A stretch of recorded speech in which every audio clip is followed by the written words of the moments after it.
Então vamos lá.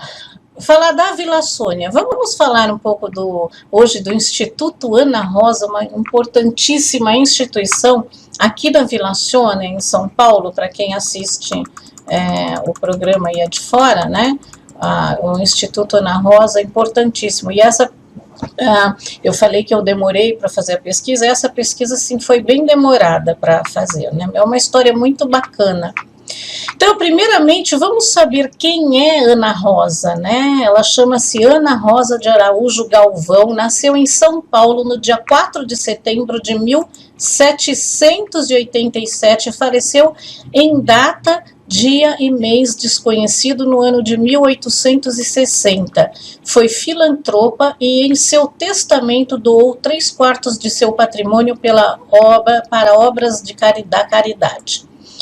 Ela era filha do capitão Manuel Antônio de Araújo e dona Joaquina de Andrade de Araújo. Residia na Rua Imperatriz, na cidade de São Paulo, hoje denominada como Rua 15 de Novembro. Era tudo bem diferente antes, né? Não tinha, quase não tinha casas, tudo. Aos 28 anos de idade, casou-se com o capitão Inácio Correia Galvão, natural da Vila Guaratinguetá, que hoje é uma cidade.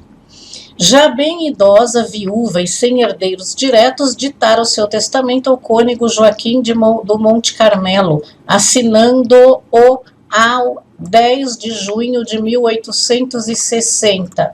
A abertura do testamento deu-se a dia 10 de julho do mesmo ano, sendo sua vontade que 3/4 da partes de seus haveres fossem distribuídos em esmolas aos pobres, podendo o testamento, a seu arbítrio, doá-las a obras pias, que é a obra da piedade, tá?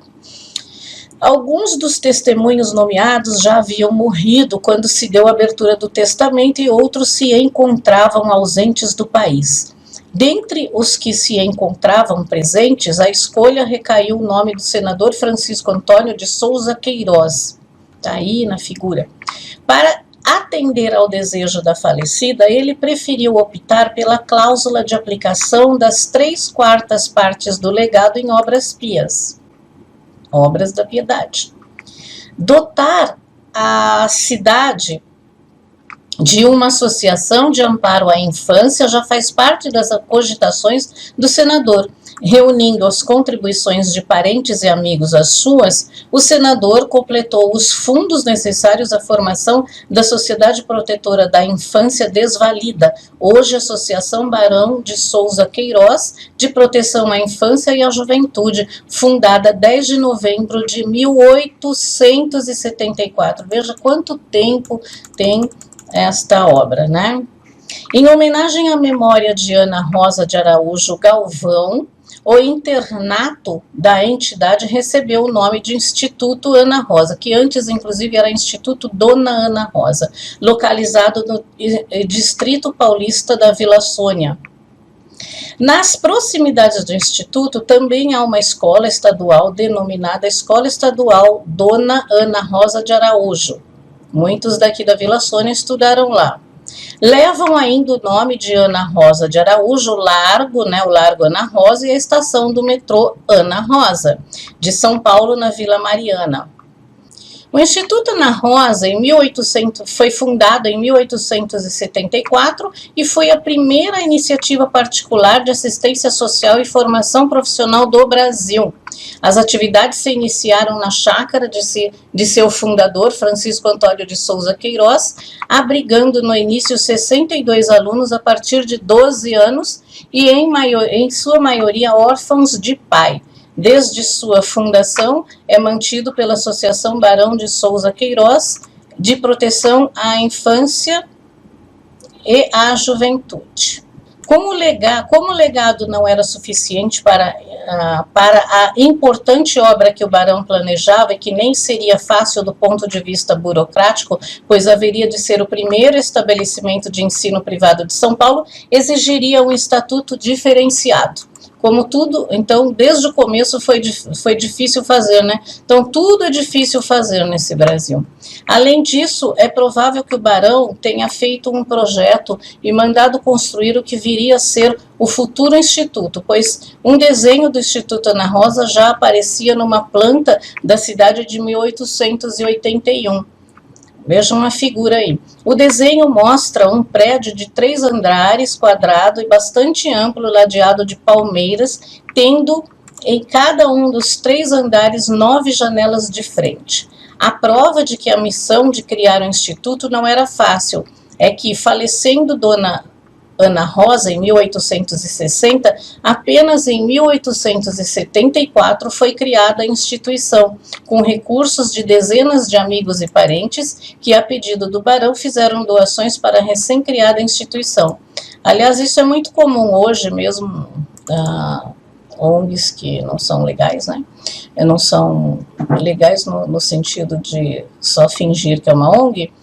Muitas pessoas, muitos empresários, tudo dão dinheiro, né, para a ONG. Entre os que deram recursos para a obra estão todos os seus 11 filhos, uau! O barão de Itapetininga, sua irmã, a baronesa de Limeira, seu irmão Luiz Antônio de Souza Barros, seu genro Manuel Batista da Cruz Tamandaré, e também o barão de Antonina, Antônio Januário Pinto Ferraz, Bento Francisco de Paula Souza, vocês devem lembrar, né? Paula Souza, Instituto Paula Souza. José Manuel de Mesquita Júnior, Camilo Gavião Peixoto e Luiz Vicente de Souza Queiroz, criador da Escola Superior de Agricultura Luiz de Queiroz, que é ESALG, né? Pertence à USP, em Piracicaba. Tinham muitas figuras que eu procurei e não achei. Então, são essas as pesquisas que eu faço, tá? Que eu procuro figuras, né, fotos das pessoas, que é importante a gente conhecer, né? Que você fala fulano de tal e você não sabe nem quem que é. E tem muitas ruas com o nome dessas pessoas, né? Aqui em São Paulo, em outras cidades, outros estados, quando se refere ao Brasil realmente, né?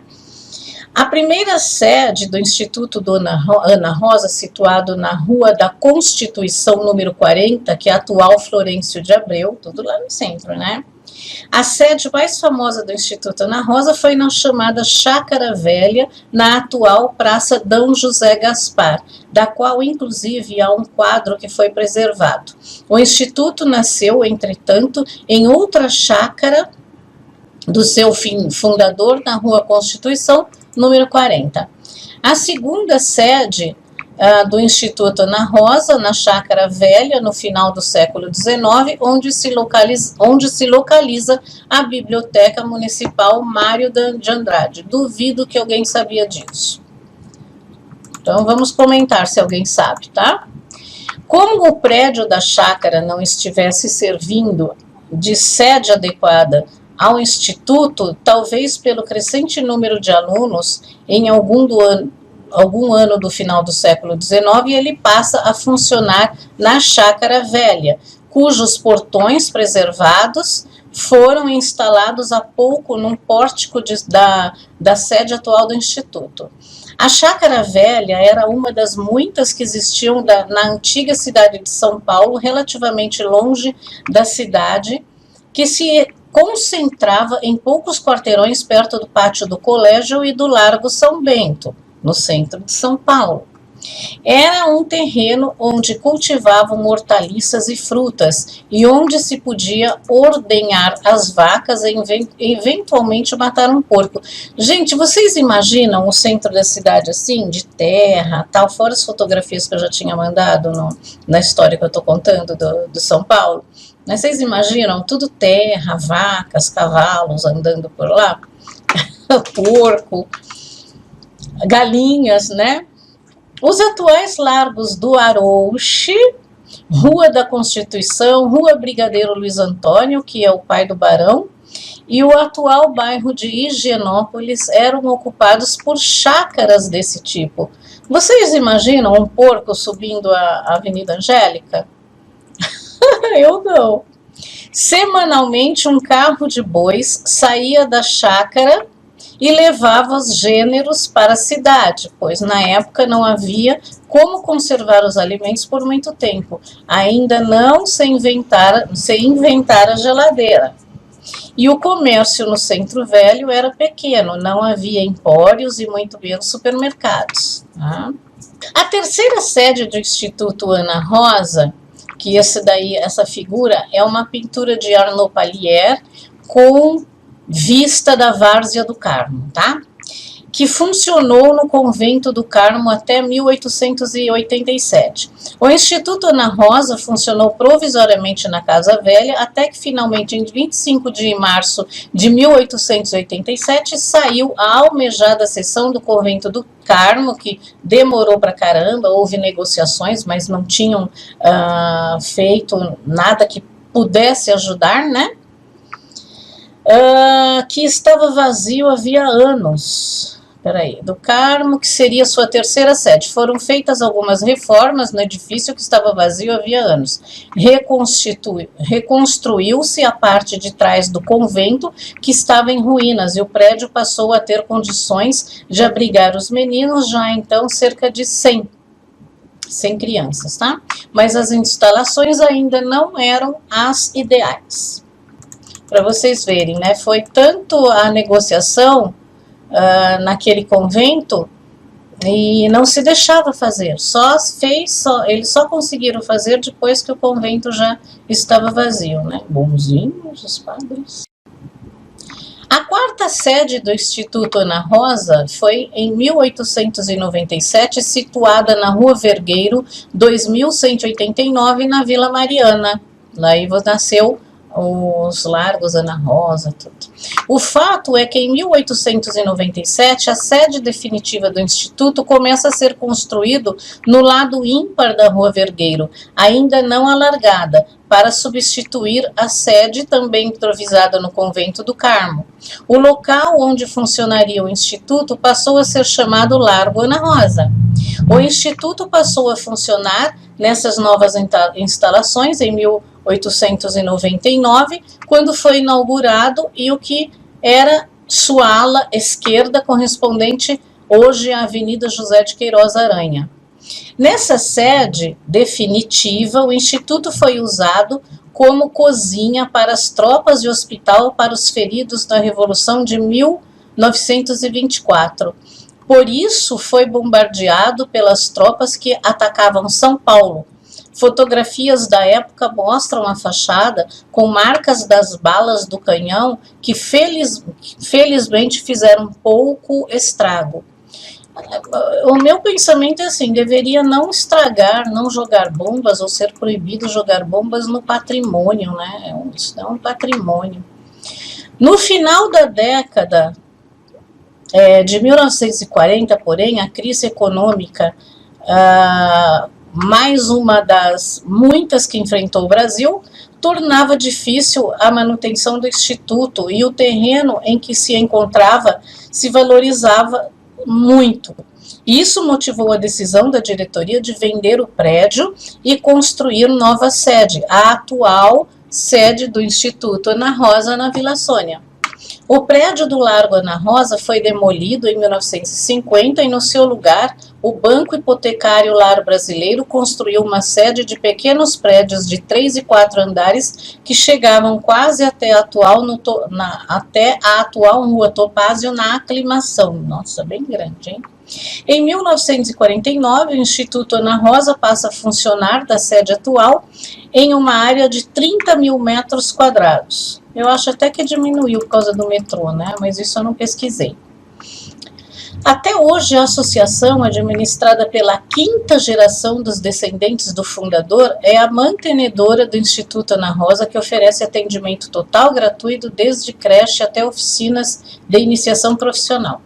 Agora, veja bem que eu pretendia ir lá para fazer a filmagem, tudo, porque eu já tinha conversado, inclusive, com a gerente geral lá, mas eu não tive recursos para fazer isso. O tempo deu razão ao seu fundador. Nestes 147 anos, sempre fiel ao ideal da sociedade protetora da infância desvalida, a família, que hoje é formada por milhares de descendentes do fundador, permaneceu unida em torno de um ideal de promoção social, trabalho e solidariedade, de portas abertas para a comunidade, sempre se atualizando e repassando essa experiência a novas gerações. Eu acho isso muito bacana. Gente, quem conhece o Instituto Ana Rosa, sabe que ele é muito bom, que ele realmente atende muitas crianças, tem depoimentos, né? Você ouve crianças, né? Lá trabalha também com a educação, com preparo.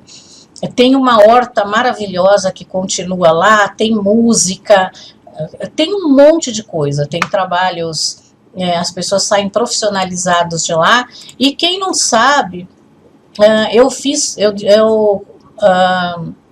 escrevi vários cursos profissionalizantes também, e dei aula durante 17 anos de cursos profissionalizantes, não na Ana Rosa, mas por conta própria, numa escola, com uma sociedade, né? E depois eu dei aula sozinha também, dava treinamentos para os funcionários da empresa, né? Bom, aproveitando essa deixa, essa história pertence também à nossa cidade de São Paulo, pois a rua Brigadeiro Luiz Antônio de Souza Macedo e Queiroz é pai do Barão do Souza Queiroz, mais conhecido como Brigadeiro Luiz Antônio de Souza, nascido possivelmente em Amarante, arcebispo de Braga, província do Douro, né, do Douro, provavelmente na vila de São Gonçalo, em Portugal, e faleceu em São Paulo aos dias 30 de maio de 1819. O brigadeiro teria sido o primeiro barão de Souza Queiroz, segundo Ricardo C. Amaral, seu descendente, em The Brazilian Ruling Class de 2003. Diz ele que os arquivos do Império Português mostram que o título e o brasão de armas foi transferido ao novo barão de Souza Queiroz, o brigadeiro Luiz Antônio de Souza, em 5 de fevereiro de 1818, como registrado no livro 1, página 80 do Cartório da Nobreza em Portugal. Eu não sei, durante os textos, é claro, eu faço alguns comentários, eu não sei se vocês passam, vamos lá na rua Brigadeiro Luiz Antônio, vocês não perguntam, nossa, quem é Luiz Antônio? Quem é Brigadeiro Luiz Antônio? Né? Luiz Antônio veio para o Brasil aos 20 anos com um de seus irmãos, Francisco Antônio de Souza, para fazer fortuna, já que a família estava empobrecida em Portugal. O projeto deu certo, Luiz Antônio enriqueceu como tropeiro, lembra que eu mostrei fotografias, tudo, desenhos, né, dos tropeiros, quando eu contei, quando estava no início da história de São Paulo, levando alimentos para Minas de Ouro de Cuiabá, mas à época era vergonhoso que um nobre, porque ele era nobre em Portugal, né, tivesse uma profissão mecânica, ou seja, um peão, né. Em decorrência, seu irmão transmitiu a Luiz Antônio o pedido dos parentes de Portugal para que não usasse o sobrenome Queiroz, que era de família conceituada na corte portuguesa. Luiz Antônio atendeu-o, segundo a obra História da cidade de São Paulo, através de suas ruas, e Hernani Silva Bueno não usou o sobrenome até a sua morte. Então, Luiz Antônio também sentou praça na Companhia de Cavalaria de Itu, mas, paralelamente, junto com o irmão, tornou-se tropeiro. É que em 1720 fora descoberto o ouro de aluvião, que é na areia do fundo de rios, em Cuiabá, e as tropas de burro eram as transportadoras da época e a única solução para mitigar as fomes cíclicas de Minas, onde todo mundo lutava pelo ouro, mas ninguém plantava. Então, quer dizer, o pessoal queria comer ouro, né?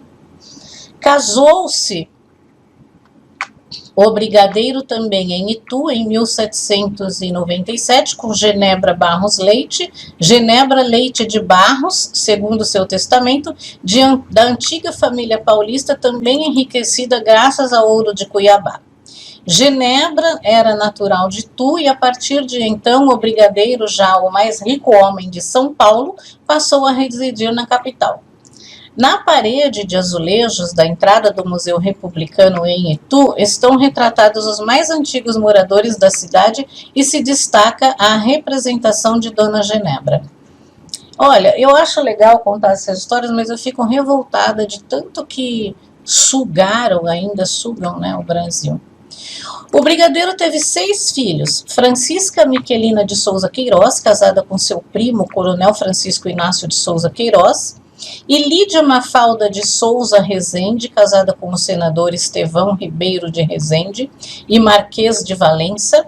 Francisco Antônio de Souza Queiroz, barão de Souza Queiroz, casado com Antônia Eufrosina de Campos Vergueiro. Luiz Antônio de Souza Barros, comendador, casado em primeiras núpcias com Ilídia Malfada de Souza Barros e em segundas núpcias com Felicíssima de Almeida Campos Barros. Só uma ressalva, que eu também sou comendadora, né? Então nós somos da mesma questão. Vicente de Souza Queiroz, barão de Limeira, casado com Francisca de Paula Souza, outro de Paula Souza, hein? E Maria Inocência de Souza Queiroz, Desses 3 são fundadores do Instituto do Ana Rosa, Dona Ana Rosa, o barão de Souza Queiroz, o Luiz Antônio de Souza Barros e Vicente de Souza Queiroz, que já estão explicados anteriormente.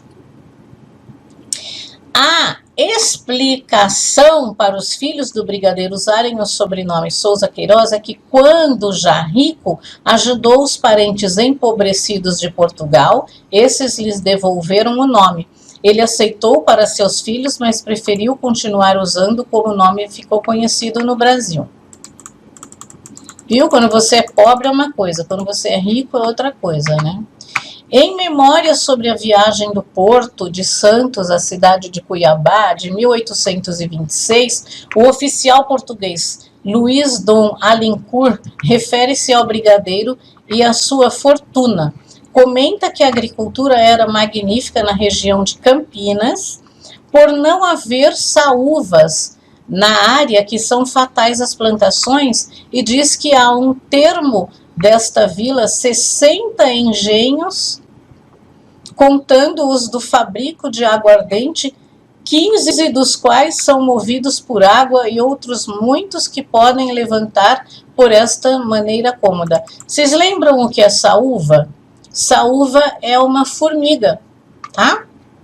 O principal senhor de engenho é o coronel de milícias Luiz Antônio, morador de São Paulo, homem ajudado pela fortuna de um modo espantoso e que possui uma das mais sólidas casas do Brasil. Só ele, em Campinas, tem 16 engenhos, um dos quais se rendeu em 1817 9 contos de réis. A gente nem sabe quanto é isso. A sua colheita anual não desce de 30, não fica abaixo de 30 mil arrobas de açúcar, e renda da sua casa anda em 80 mil cruzados. Também não conseguimos reverter, só quem é especialista. Além destas, economistas, né? Além desta, existem outras de bons fundos. A do coronel Antônio de Souza anda de 10 a 12 mil arrobas em 5 engenhos, 4 dos quais são próprios. Ou seja, o pessoal muito rico, né? Se fez realmente fortuna aqui no Brasil. Então, a fonte que eu tirei disso daí é do Instituto, do site do Instituto Ana Rosa, e também eu procurei na internet, mesclei as informações para poder fazer essa pesquisa.